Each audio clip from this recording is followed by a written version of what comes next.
और प्यारे से गांव की। गांव में शंभू काका नाम का एक नेक दिल आदमी थे। उनके 2 बेटे थे, मुकेश और सुरेश। मुकेश हमेशा अपने पिता की मदद किया करता था। उसका काम था रोज सुबह से बाजार जाकर ताजा चिकन और अच्छे मसाले चुनना, घर आकर अपने पिता के साथ लाजवाब चिकन करी बनाना। जब उसकी चिकन करी तैयार हो जाती तो दोनों बाप बेटे बाजार में जाकर अपना ठेला लगा लेते और गांव वालों को केवल 50 रुपए में ही पेट भर चिकन करी देते। आज यहाँ आसपास इतनी दुकान है, लेकिन तुम्हारे यहाँ की चिकन करी इतनी स्वादिष्ट लगती है कि हम तुम्हारे पास ही खाने आते हैं। हाँ भाई, ये बात तो सही है। हम कभी भी किसी और की दुकान पर खाने नहीं जाते।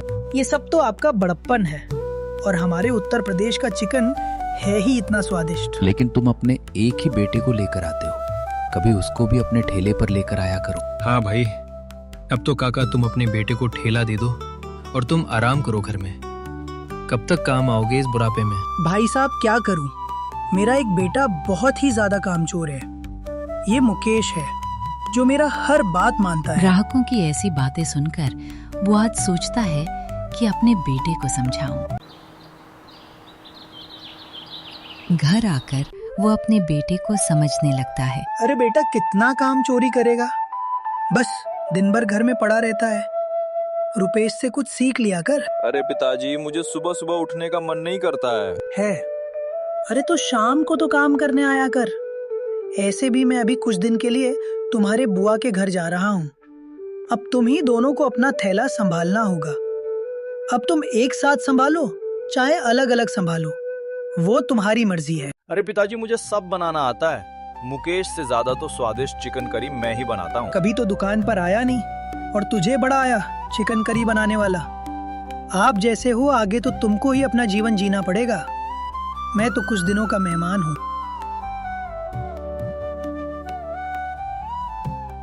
उसके बाद शंभू काका अगले ही दिन गांव के लिए निकल जाते हैं। अगले दिन सुबह सुबह कुछ लोग चाय के ठेले पर बैठे हुए थे और बातें कर रहे थे। अरे भाई, हमने सुना है तुम्हारे पिताजी सारा काम तुम दोनों को सौंपकर गांव चले गए। अरे तो क्या हुआ, मैं हूँ ना।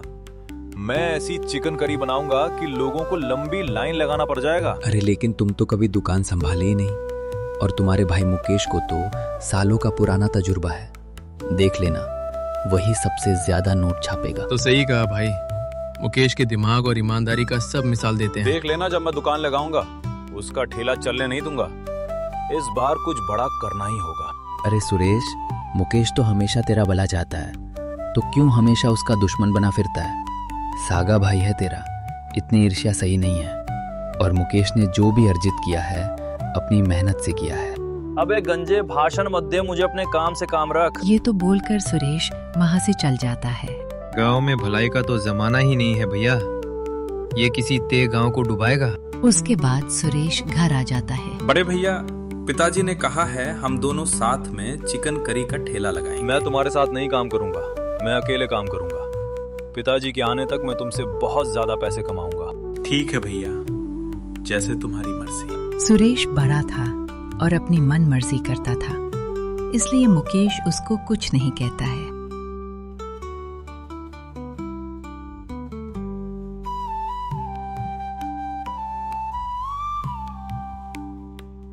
अगले ही दिन मुकेश ने अपना चिकन करी का दुकान लगा लिया था। गर्मा गर्म चिकन करी आओ भाई आओ, दूर से सुरेश अपने ठेले पर मुकेश को देखकर। अच्छा बेटा, तूने अपना ठेला लगा लिया, रुक जा, तुझे कल बताऊंगा। सबसे ज्यादा चिकन करी तो मैं ही बेचूंगा। भाई नहीं सुधरेगा, पिताजी ने कहा था साथ में काम करो। आओ भाई आओ, चिकन करी खाने आओ। अरे भाई, तुम्हारे पिताजी गांव गए क्या? हाँ भाई, कुछ दिन में आ जाएंगे। वाह भाई, तुम्हारी दुकान पर चिकन करी खाकर मजा ही आ जाता है। क्या भाई, क्या जादू करते हो? अरे वाह भाई, मुझे भी मेरी पत्नी ने कहा है तुम्हारे यहाँ के ही चिकन करी लेकर आऊं। ये तो आपको प्यार है भैया, बस ऐसे ही अपना प्यार बनाए रखना। उसके बाद मुकेश की दुकान पर लोग आने लगते हैं। उसके बाद मुकेश ने उसे आदमी को चिकन करी पैक करके दे दिया और बाकी लोगों के लिए चिकन करी लगा देता है। वो लोग बढ़िया चावल से चिकन करी खाने लगते हैं और खाते हुए तारीफ करने लगते हैं। ये सब देखकर सुरेश दूर से बहुत ही गुस्से में देख रहा होता है। पता नहीं अपने चिकन करी में क्या डाल रहा है, लोग उसकी चिकन करी खाई जा रहे हैं। नहीं नहीं, ऐसा नहीं हो सकता, मुझे कुछ ना करना ही पड़ेगा। इतना सोच ही रहा था, तभी उसके सामने से एक बेवड़ा ए बेवड़े, इधर आ, इधर मेरी बात ध्यान से सुन। बोलो बोलो, उतनी देर से बोले ही जा रहे हो। बोलो चाचा, क्या काम है? अरे भाई, क्या सच में पूरी बोतल? बोतल के लिए तो मैं कुछ भी कर सकता हूँ। अभी जो युद्ध चल रहा है उसे भी रोक दूं। देखो ये डिब्बी, इसमें पेट दर्द दवा है। इसको सामने वाले चिकन करी वाला मुकेश है ना, बस उसके चिकन करी में ये पूरा डिब्बा मिल ही देना। अरे बस इतना सी बात, 2 बोतल तैयार करके रखो, चुटकियों में काम करके आया। अभी रुक जरा, मैं उसे साइड में लेता हूँ, तभी तुम जाकर उसमें मिला देना। ओके सर, ठीक है। सुरेश बाहर जाकर उसके भाई को बुलाने लगता है। अरे मुकेश, सुन ना जरा, यहाँ आओ। अब इसको क्या परेशानी हो गई? देख कर आता हूँ क्या बोल रहा है। जैसे ही मुकेश सुरेश के पास जाता है, वैसे ही बेवड़ा हिले उसके दुकान की ओर चलने लगता है। तभी एक मोटा आदमी बेवड़े से टकरा जाता है, जिससे बेवड़े की दिशा बदल जाती है और वो मुकेश की बजाय सुरेश की दुकान की तरफ मुड़ जाता है। ये लो, हो गया मेरा काम। मेरी बोतल का जुगाड़ तो हो गया। उसके बाद सुरेश अपने ठेले पर वापस आ जाता है। क्यों बे?